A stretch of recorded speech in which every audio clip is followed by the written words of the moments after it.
Hello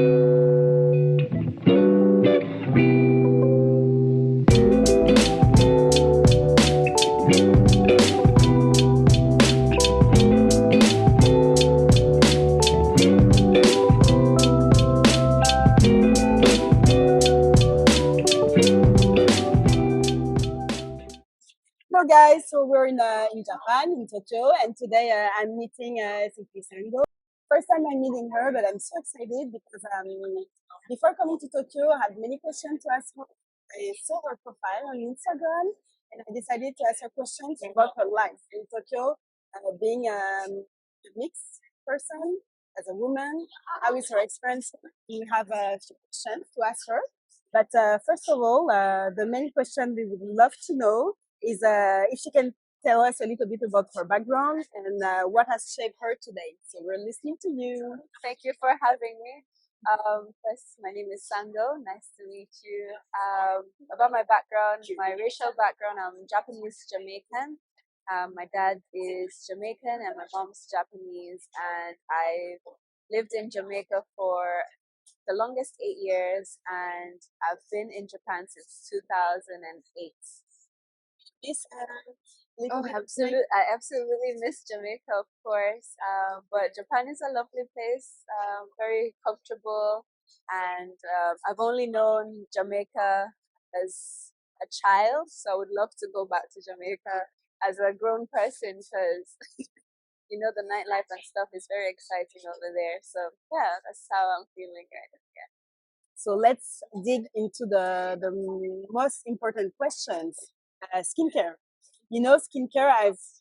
For example, it's something that in France we have our type of routines. The way we love skincare, it's quite very different from skincare in Japan. So can you tell us also a little bit more about your skincare routine, the products that you use, and do you find it difficult to find skincare products that would work for your skin? With my skincare routine, at nighttime, I would, if I have makeup on, I would use a cleansing balm to lift off all the gunk and all the oil because I love makeup as well. I love cosmetic. So I usually wear heavy makeup. Well, it's been getting lighter these days because I'm trying my hard to work on my skincare routine. But whenever I have makeup, I would use a cleansing balm, and afterwards I would use a what's it called, face wash, the ones that foam up. Ones that's in a tube, or I see, yes. not liquid soap, but liquid face soap. So I would basically lift the oil, the makeup off. I see a cleansing balm, and then I would use some face soap and rinse it off. Right now, I'm currently using a product I got in Ghana. Actually, it's a brand called Nokware. Okay. Nokware. And they use a lot of natural ingredients like black soap and moringa. So I'm using that as my facial cleansing right now. For my cleansing balm, there is this amazing cleansing balm brand called Duo, and they have a charcoal cleanser, which I absolutely love, and it just lifts all the gunk out of your pores and it just brightens your face, and I absolutely love that. So I would use that for a cleansing balm, and then I would rinse off all the things that's been lifted off my face with the face wash. After the face wash, I usually mist my face with some sort of Seed or no to right, like anything that has AHA to kind of balance out my face, especially when my face is kind of feels dull and just clogged up. I would use a face mist to kind of set the foundation for my skincare. When I'm feeling lazy, we all do at some point. when I'm feeling lazy, I would basically just go straight to moisturizer. But when I'm not, if it's during the nighttime, I'll layer some hyaluronic acid serum and something that has retinol in it. I've noticed that a lot of products in Japan. Sorry, guys. Some people are just we're in a Starbucks, but let's keep on. No problem. Apart from the hyaluronic acid, I really like.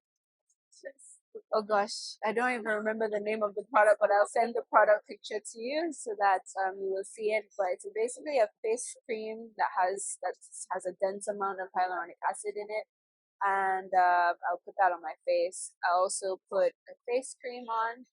The current face moisturizer I'm using is from Innisfree. It's a Korean brand actually. Okay. Very popular in Japan as well. Innisfree, and I'm currently using green tea face moisturizer Okay. to kind of seal everything that's been put on my face. And then after the face cream, I would put retinol. So it's quite long. It's long, but we see why you have this this glowing skin. Your skin is amazing. And I'm sorry, guys, that you can see that on the video, but I'm in front of her and I can see it. Her skin is just glowing. Thank you. So that's briefly what I do for my nighttime skincare. But days where I'm feeling like I need a little pimp up, I also use like face masks. My favorite face mask is from this brand called Wafood Made, which is basically products. They use products using traditional Japanese ingredients. For example, fermented rice called koji, or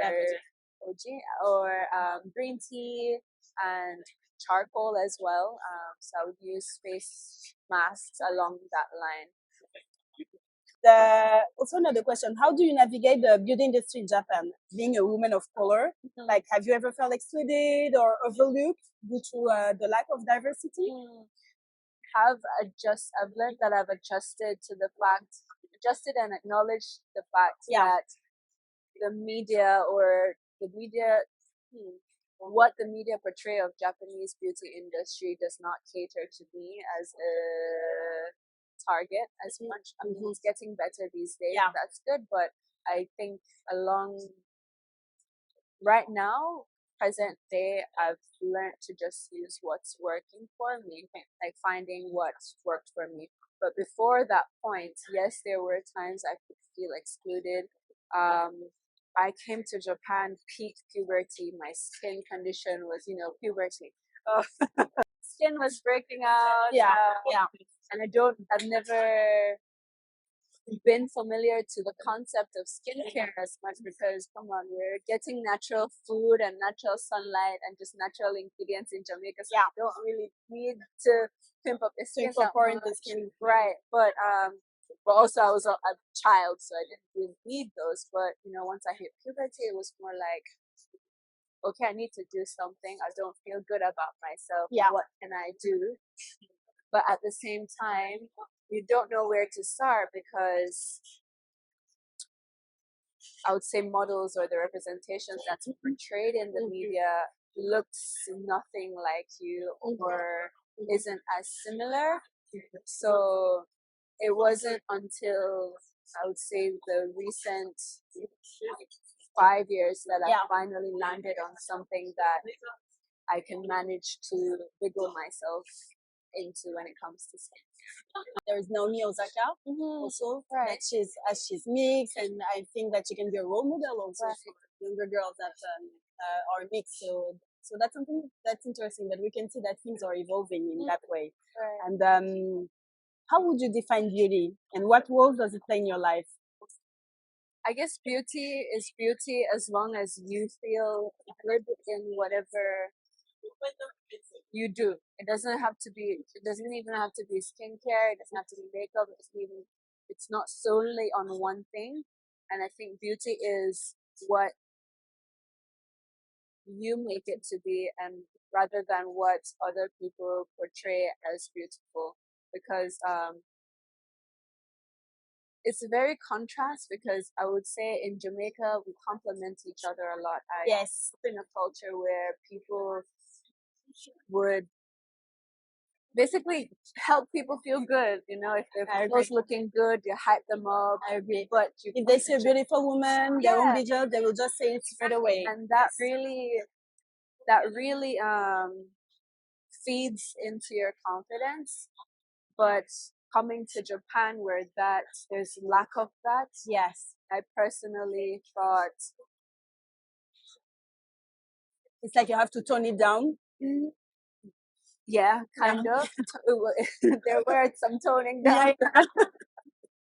So, let me see. Yeah, maybe some toning down. But I think it's a very learning and interesting experience because the environment forces you to accept your own beauty, whether people like it or not. Because yes, there will be people who state their opinion, but that's more of a rare case. So, and that's I'm just speaking from my own experience. But I've really learned to just define what beauty feels like rather than what it looks like, and if it make you feel good, then That's interesting that you said that because it's linked to my other question. Oh. That is actually it's almost the same question because from what you said, it's about body positivity also about the Right. relationship you have with yourself and how is it something that you describe now? Body positivity. Yeah. So body positivity, I've never really struggled with, um, I guess physical features, well, facial features Facial. maybe. So let me focus more on the facial features. But It's tricky. it's very tricky. Yeah. Body positive. I mean, people who understand that they're beautiful in their own ways and their own skin will get that, but there's still, I guess, a subtle notion of beauty standards. Yes. With both, I guess, skin tone or body type or facial features. There's still that glamorization of certain cultures over some, and I think there's a lot more learning to do when it comes to body positivity, that you don't have to compare yourself to a certain group of people in order to be positive about your body, right? I agree. It's important you think it is the representation and inclusivity, sorry, in the beauty industry. I would say in Japan, but let's also say like worldwide In because general, many right. things are changing right now. But let's focus first in Japan. It's absolutely important, and I can say this from my personal experience because I grew up in that weird generation. Not weird. I grew up in the generation, the transitioning generation of having the internet as a normal thing. And Yes. before the internet, what was on TV or what was on posters and what was basically on mainstream media was what was seen as right or deemed as right. And anything other than that, you're different. And but these days, I guess I felt the benefits personally of inclusive representation through social media and stuff, because before that I had no idea how to take care of my hair. I had no idea what type of Hair is skincare. a thing. Yes, well, exactly. That's a whole other topic. But what to do with my skin and certain products that may work on, I guess, Japanese biology may not work on my own because my skin dries and turns ashy way easier when I use certain products. Like a lot of, speaking on the line of skincare, a lot of my friends, POC friends, would always complain that the lotions here are way too light. Yes, I agree. Way too light. Yes, So that's an issue. and being surrounded and being in an environment where that is normal, you start to think that you're the person who's doing the wrong thing, like your existence in itself is wrong. Yeah. So now that I have more exposure to information via the internet, or even mainstream media shifting more towards inclusivity, because Japan loves to follow what the Western world does for money. Yes. But even that has really opened doors and gateways in ways I can discover how to feel beautiful. Right. And what advice would you say and to women of color who are questioning themselves, asking questions about the industry, and what do you think can be improved? Hmm. Right. So advice. It definitely takes time to adventure what skincare works for you here. And I say this because compared to products from, for example, major or well-known mainstream cosmetic brands, Japanese skincare is very, it's almost like it's gate kept because the ingredients aren't that communicated through different languages. Most of the labels, most of the ingredient explanation, they're all in Japanese, and you would go on the internet to look it up, but it's a random person who probably doesn't know anything. Even me, I had to do my research before buying skincare here because Right. everything is in Japanese. So if you don't speak the language, It's really hard. complicated. It's really hard. But I guess if you already have an idea of what nutrients or ingredients work for you, whether it's vitamin C, vitamin E, hyaluronic acid, retinol, or sunscreen, even if you know those basic information, you can start from those and venture on the products that has those ingredients in it. And another point I wanted to add as well is that I guess it's a very common stereotype that Asian skincare in general really emphasize the end result of being whiter. Yes, the whitening and stuff. The whitening thing. I mean, we are making not only Asians. Like, I swear, I think when I just came to Japan, like the word bihaku, which are two Japanese characters. One of them is beauty, and the other one is white. So basically, there's a word for white beauty. Exactly. So that term was used a lot, especially during my time, and even I guess my high school friends would always be like, "Oh, this Bihaku product XYZ. I don't want to get in the sun because XYZ." And do they felt so when they would say that they would see you and they wouldn't realize that it can be I guess after they've made a genuine statement like that, they would be like, "Oh, wait, that probably was rude," or but these days, I guess I'm seeing less of it. I think it was either 2018 or a little bit earlier. Yeah, Johnson and Johnson decided to stop using that term. I remember, which was like, yes, finally, right? So we're seeing less of that. There are still like small cosmetic products that use the word or use the term, but most of the time it's more like brightening. So it's more of a terminology issue. It's not, the product's not going to make you white. It's just that the main targeted audience, if they use it, they're literally going to take or seem fairer because it's a brightening product. As we know, you live in Tokyo now. Is there any community for women of color? How do you keep up with the roots? Right. Mostly through Instagram and close friends. Myself, I personally don't really, how should I put this? I'm an introvert, so I'm not that comfortable being around over a certain number of people. But I have my close knit of friends who's Jamaican. I have close friends who are from the African continent.